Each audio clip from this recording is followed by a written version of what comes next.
Durante muito tempo a gente ouviu a falar que o contexto do sintoma físico ele era derivado praticamente de uma situação mecânica, uma queda, uma batida, um acidente, ou de uma situação química. Então, um sintoma de uma intoxicação, às vezes eu comi algum alimento que o meu corpo não reagiu bem, ou eu tive, às vezes, um contato com alguma substância que me gerou uma alergia no meu corpo. Mas será que somente esse contexto químico e físico, mecânico, são os desencadeadores dos nossos sintomas? E é isso que eu vou falar um pouco na aula de hoje. Meu nome é Ivan Bonaldo, eu sou fisioterapeuta e há 13 anos me dedico a buscar um pouco mais de entendimento sobre a origem dos sintomas físicos do corpo baseados em situações emocionais que nós e nossos pacientes possam acabar vivendo.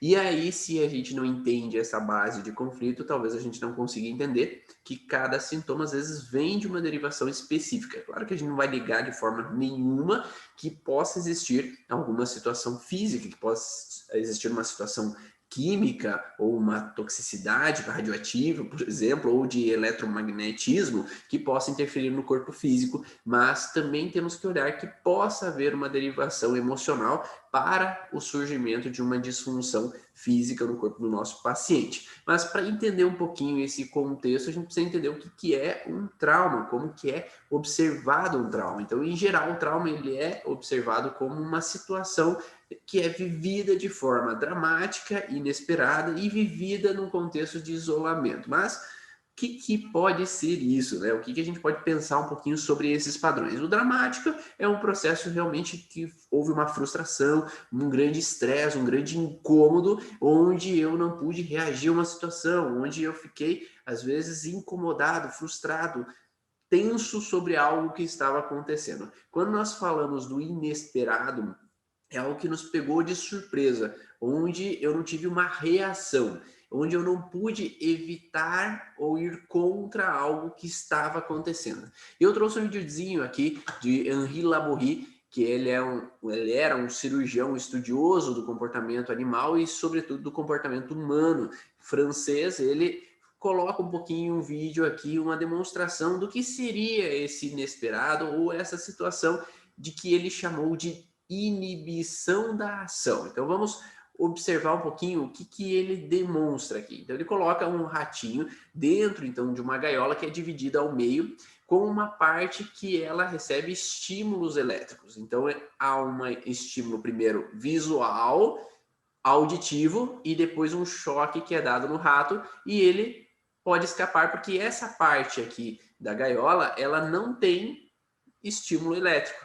Ou seja, somente essa parte aqui esquerda, ela tem essa estimulação elétrica. Então, o canal recebe um estímulo visual, um estímulo auditivo, então tem um barulho que é dado ao mesmo tempo que vem, então, esse processo luminoso, e aí vem um choque. E o ratinho começa a se condicionar, onde que se tem um estímulo visual ou auditivo, eu saio de uma portinha para outra para escapar do perigo. Então, nós somos condicionados muitas vezes a situações de estresse onde nós podemos ter uma das soluções que é o fugir do conflito. Então, eu posso estar numa situação de estresse, um perigo de uma discussão onde que eu posso fugir, onde pode ter uma pessoa que possa ter um acidente e ela foge do local do acidente. Ela pode estar num perigo que uma pessoa vem para assaltar ela e ela foge daquela situação. Então, o fugir é uma maneira biológica, baseada na evolução das espécies, né? Os animais usam a fuga como uma proteção. É a mesma coisa se a gente fosse olhar um leão que vai perseguir uma zebra. Se a zebra ficar, ela vai morrer. Então é melhor ela correr para fugir. Nesse caso, Henri Laborie ele pega o ratinho para verificar, então, posteriormente, se esse rato teve uma alteração, uma disfunção devido ao que aconteceu. Então ele passa por ali 7 dias da semana, todos os dias passando por um tempo ali dessa estimulação de estresse que é vivida ali naquele momento, mas simplesmente pelo fato de esse estresse ele poder fugir do estresse, quando esse rato ele é sacrificado e verificado se ele tinha alguma lesão, alguma doença, uma alteração, não apresentava nada de disfunção, nada de alteração. Então, posteriormente, ele observa que nós, seres humanos, também vivemos esses padrões de fuga. Então, há uma situação onde eu fujo, há uma situação onde que eu saio daquele lugar, há um ambiente que eu não estou à vontade, que eu vou me retirar daquele local. Então, essa é uma representação de um filme que a Hila Borri acabou fazendo para mostrar, então, um pouco essas relações de ataque ou fuga e inibição da ação. E agora, ele vai utilizar de novo a gaiola, né? E agora, ao invés de ter aquela portinha que tem uma passagem de um lugar para o outro, essa portinha é fechada. Tendo essa portinha fechada, agora ele liga a luz, liga o som e o ratinho sofre o choque. E ele não tem como fugir, ele não tem como sair daquele local. Então ele fica extremamente numa inibição da ação. Então o que é essa inibição da ação? Eu não posso ter uma ação. Então eu estou inibido da minha ação, não posso atacar, não posso fugir. E aí eu fico paralisado ou impotente, incapacitado em reagir a algo que está acontecendo naquele momento. Então o ratinho, ele vai viver como às vezes nós que estamos em uma situação onde eu não sei se eu vou para cá ou se eu vou para lá, ou alguém me atacou, eu tenho que baixar a cabeça, eu não posso confrontar essa pessoa e eu tenho que ficar ali ouvindo um chefe, por exemplo, que está brigando comigo, ou a esposa ou o marido que está brigando comigo e eu não posso nem reagir, eu tenho que ficar nessa posição corporal, às vezes baixar a cabeça e me submeter. Eu quero atravessar um rio, mas eu não tenho um barco, eu não tenho como ir de um lado para o outro, eu estou numa inibição da ação, eu não posso ir nem vir, eu não posso tomar a direção que eu gostaria de tomar para que eu pudesse, então, chegar ao meu objetivo, chegar ao meu destino, à minha necessidade. E aí, ele coloca, às vezes, uma outra forma de olhar para essa situação. Então, teve o contexto de fuga, teve um contexto, então, de paralisia, da inibição da ação, de que eu não posso atacar ou fugir, e aí, posteriormente, ele usa da mesma gaiola, mas agora ele coloca 2 ratos naquele mesmo lugar. E agora, quando o estímulo visual auditivo acontece, os ratos começam a se atacar, né? Então, uma coisa importante antes da gente olhar aqui, na inibição da ação, quando o rato ele era sacrificado, quando ele não pôde fugir, ele teve o choque, ele não tinha rota de fuga, não tinha como reagir de uma forma diferente à situação, depois desse rato sacrificado, era verificado que ele tinha vários tipos de patologias. Então, poderia ter uma gastrite, outro alterações em artérias coronárias, outros em alterações com relação a outros tecidos do corpo. Então, cada um, quando vive uma inibição da ação, ele pode, então, ter uma representação conflitiva que gera uma disfunção. Sendo assim, no mundo animal, o pior conflito que possa se ter é estar numa inibição da ação, onde você não pode atacar nem fugir. Tem um livro chamado Por que as zebras não têm úlceras, que mostra exatamente essa relação. As zebras não têm úlcera porque elas fugiram do conflito, o leão estava perseguindo, fugiram do conflito, voltam a comer, tomam água e volta à vida normal. Então elas não tiveram uma inibição, elas puderam fazer o que é natural delas, que é fugir. Ou o leão, ele pode atacar, que é a função dele, vai lá, busca o alimento e ataca. Então, nesse terceiro processo, há o ataque entre os 2 ratos, onde eles não estão também na inibição da ação, eles podem reagir, eles podem confrontar uma situação. Então, se tem o processo luminoso, auditivo, eu ataco. E aí, nós também temos esse processo, né? Quantos de nós não atacamos, reagimos, ou ao invés de fugir, ou confrontam uma situação? Só que esse confrontamento, ele no ser humano é um pouco diferente. No ratinho, não, também quando esse rato era sacrificado, não apresentava doenças, disfunções. Mas qual é o problema do ser humano? O ser humano tem esse processo de reação social, uma frustração de crenças sociais, onde eu ataquei e depois às vezes eu posso ficar me culpando por aquilo que eu fiz. Eu fugi, mas eu fico me culpabilizando porque eu devia ter falado, eu devia ter atacado, eu devia ter agido de alguma forma diferente naquele momento. Então, nesse processo, por mais que nós atacamos ou fugimos, o ser humano, ele às vezes pode funcionar de uma forma um pouco diferente. E é o que Paul MacLean coloca no cérebro triuno, onde ele observa que o cérebro reptiliano ele tem muito a ver com esse cérebro mais arcaico animal, emocional, onde eu tenho um ataque, fuga ou paralisia, né, perante uma situação, ou fingir de morto, muitas vezes para um animal, então ele finge de morto para sobrevivência. O cérebro reptiliano é o objetivo de sobrevivência a uma situação que está acontecendo. Aí eu tenho o cérebro límbico, que é o cérebro emocional, onde aí a gente vai ter as emoções ali do ser humano, que vai ter as crenças, vai ter as informações de tristeza, raiva, irritabilidade em algumas cenas. E o cérebro do neocórtex, onde tem o padrão racionalizado, que tem o contexto social, né? Esse viver em sociedade, o ato da linguagem, da comunicação. Então nós temos nesse ato da linguagem ou da comunicação que possam fazer com que a gente possa então interagir de uma outra maneira. Então não só atacar, não só fugir, mas como interagir com a pessoa para daí lidar melhor com aquela situação. Como fala também a teoria vasovagal, onde se coloca que existe o processo de ataque e fuga, existe o contexto da paralisia e existe o contexto da linguagem, onde que a gente pode, através da comunicação, do entendimento social, poder superar. Então é como se tem o voar, atacar e o fugir e paralisar, mas tem um encarar também a situação. Eu posso encarar aquela situação de uma outra maneira devido aos recursos que eu tenho com o neocórtex. E aí, se eu estou numa inibição da ação, aí vão surgir as minhas patologias, quando eu não pude atacar, não pude fugir, eu não pude reagir de uma maneira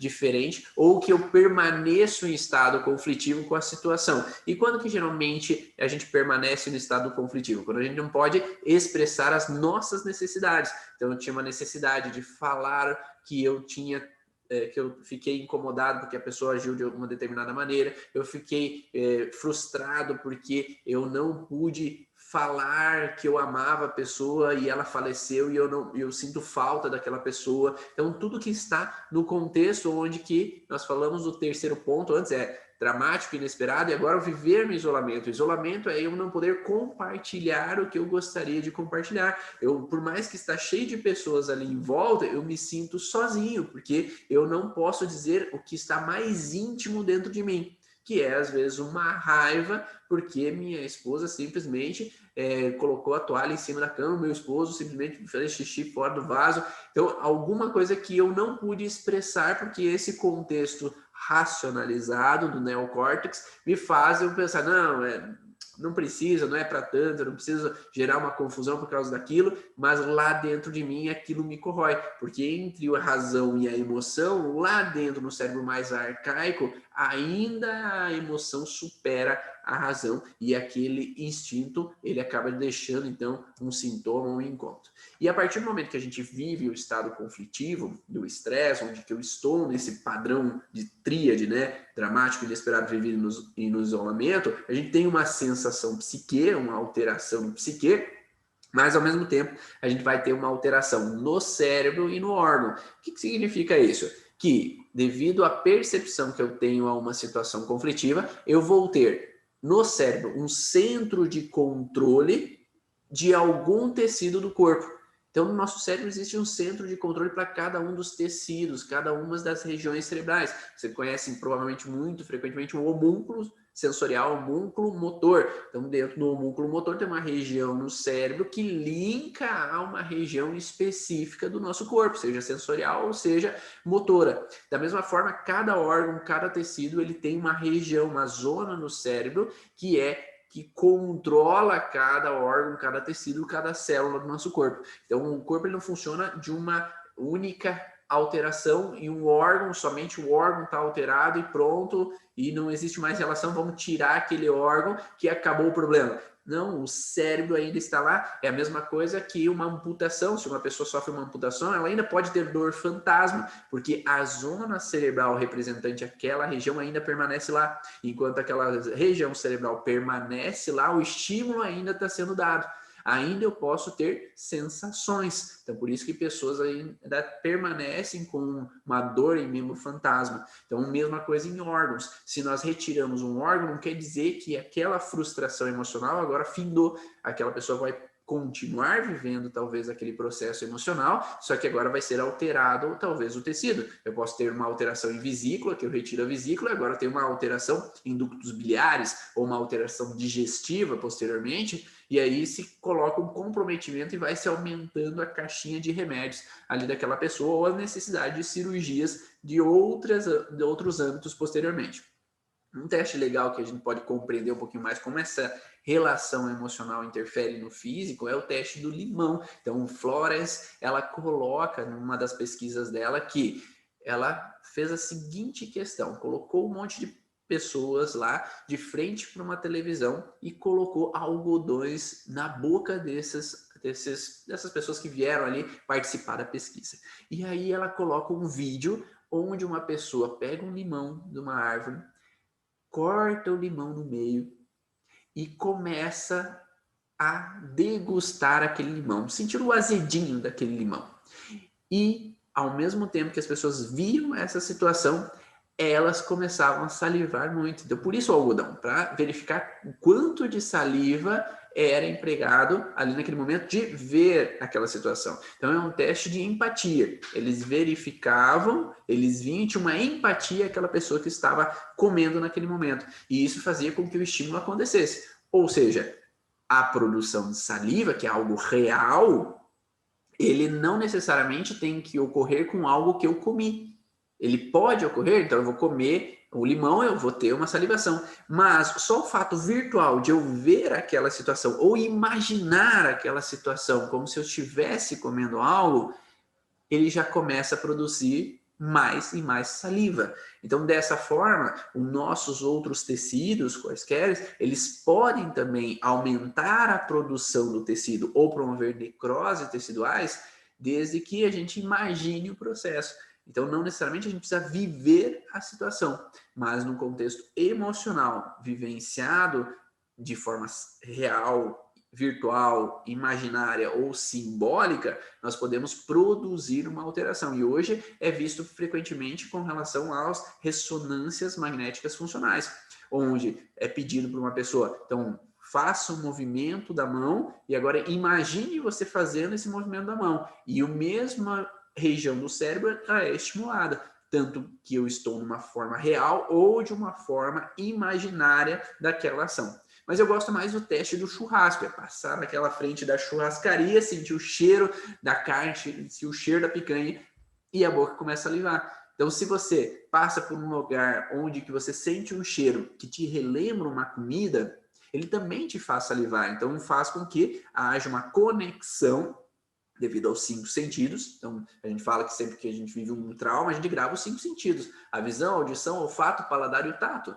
Então, se o cheiro me relembra algo bom, eu vou começar a produzir saliva porque eu quero aquele alimento para mim. Então, vai ter um aumento da produção do líquido salivar, para que eu possa impregnar aquele alimento e engolir. Essa é a função, né, da glândula salivar. Então, a gente sempre vai olhar perante a função. Então, se a função é impregnar um alimento para que eu possa engolir, é essa a função que ele vai exercer. Agora, se eu me sinto incapaz de impregnar aquele alimento com saliva e engolir, aí a função não está sendo eficaz, seja da forma real, simbólica ou imaginária. Então, se eu estou imaginando, que eu gostaria daquela carne, eu gostaria daquela lasanha, que cheiro daquele feijão que eu não posso impregnar, o meu corpo ele vai proliferar para tentar impregnar mais facilmente para que eu possa engolir aquele alimento de uma forma melhor. Então nós podemos pensar que as glândulas salivares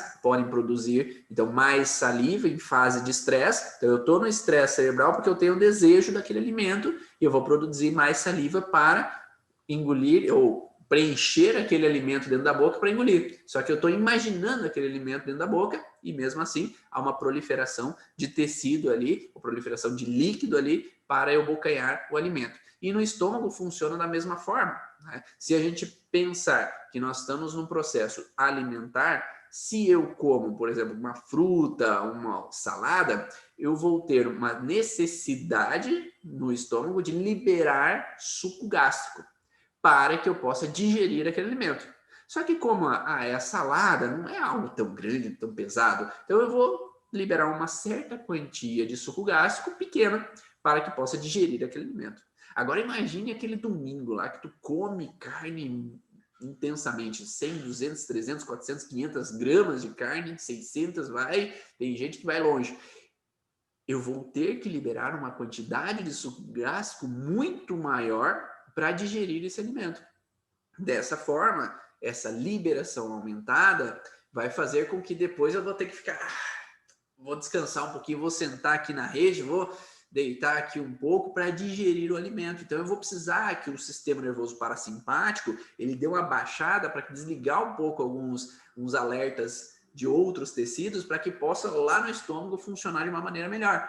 Enquanto, às vezes, se eu comer uma salada, eu posso estar mais ativo e fazer outras coisas ao mesmo tempo, porque não tem tanta necessidade de energia sendo liberada lá naquela região do estômago. E a mesma coisa se a gente comer um osso, por exemplo. Eu engoli um osso.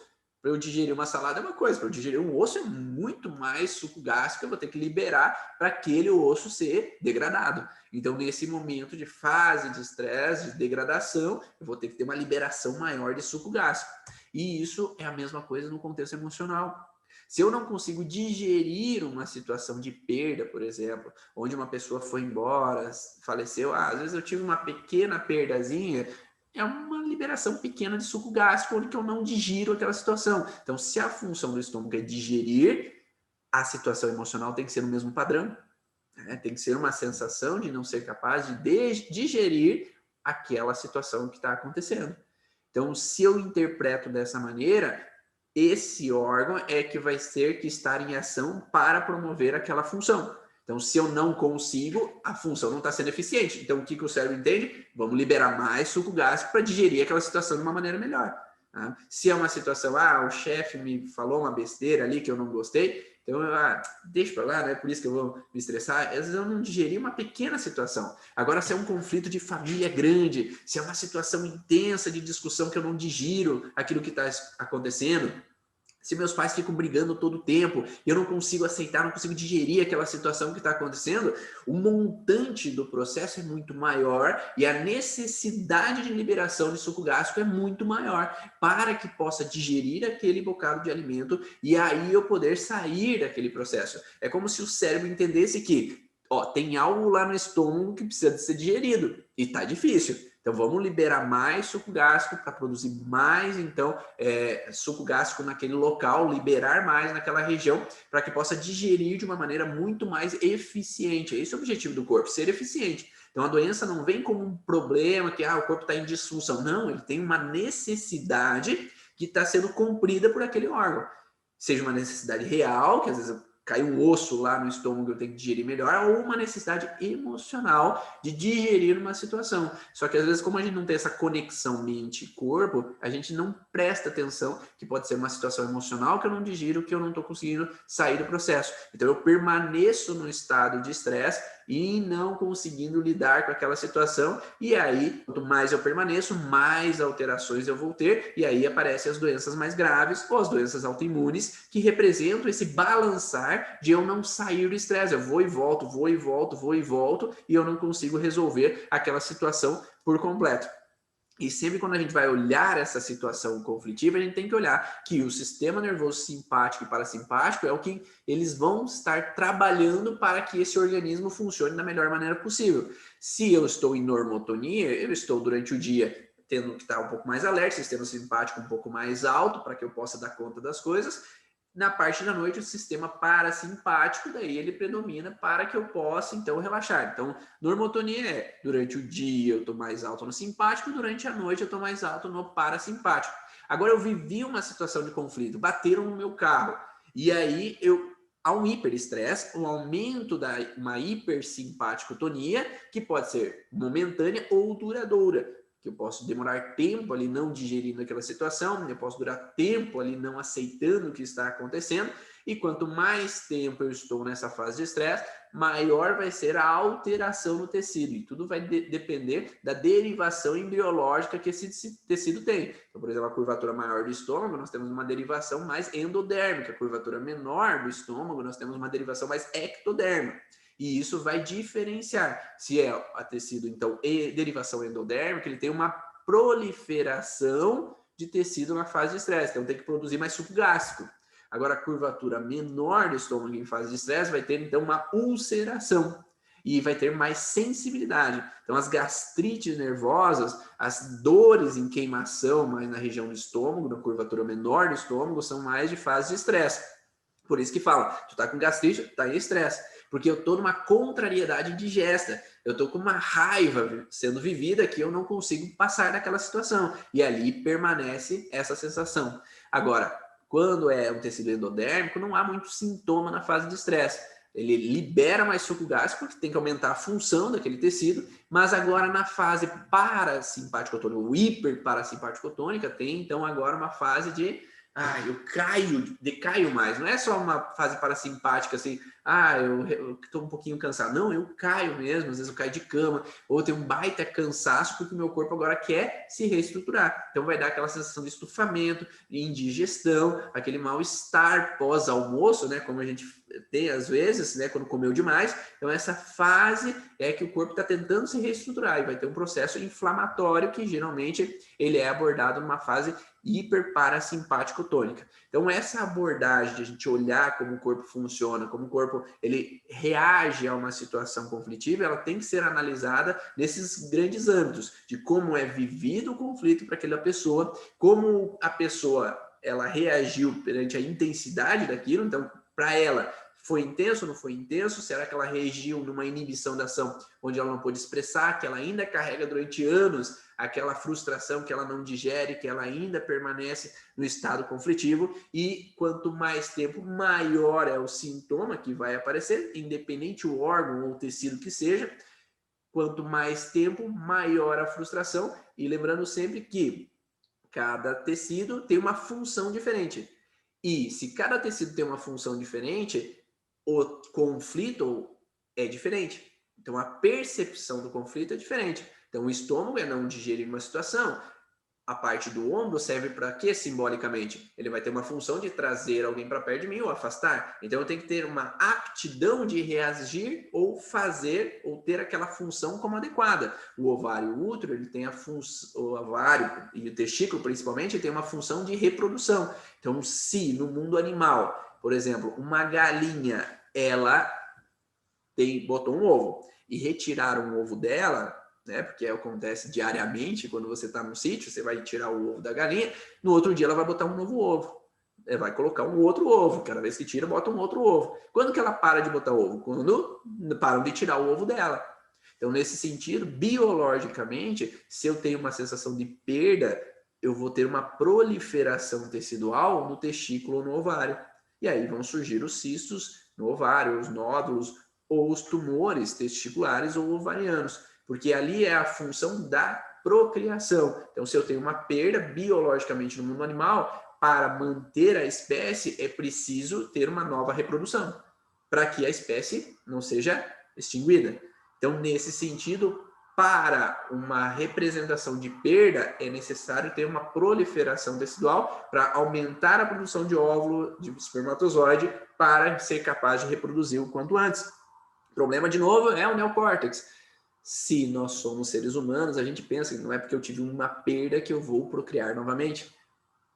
Então, vai haver um processo de novo de inibição da ação, perante eu não poder reagir àquela perda, àquela frustração, e o corpo, no seu automático do cérebro reptiliano, ele vai proliferar células, porque eu estou na inibição, mas eu racionalmente eu não posso continuar o processo biológico ou vinculado à filogênese, que é de reprodução, para não se extinguir a minha espécie. Então vai ter um contexto mais arcaico que vai entrar em ativação e não algo psicológico, não é algo pensado pela pessoa, é algo biológico da pessoa que veio num programa instalado na evolução das espécies que faz com que, quando acontece isso, o corpo tem que reagir dessa maneira, e se não reage dessa maneira, aí eu vou entrar numa disfunção e uma proliferação ou uma necrose tecidual para que volte aquela função ser mais eficiente o quanto antes.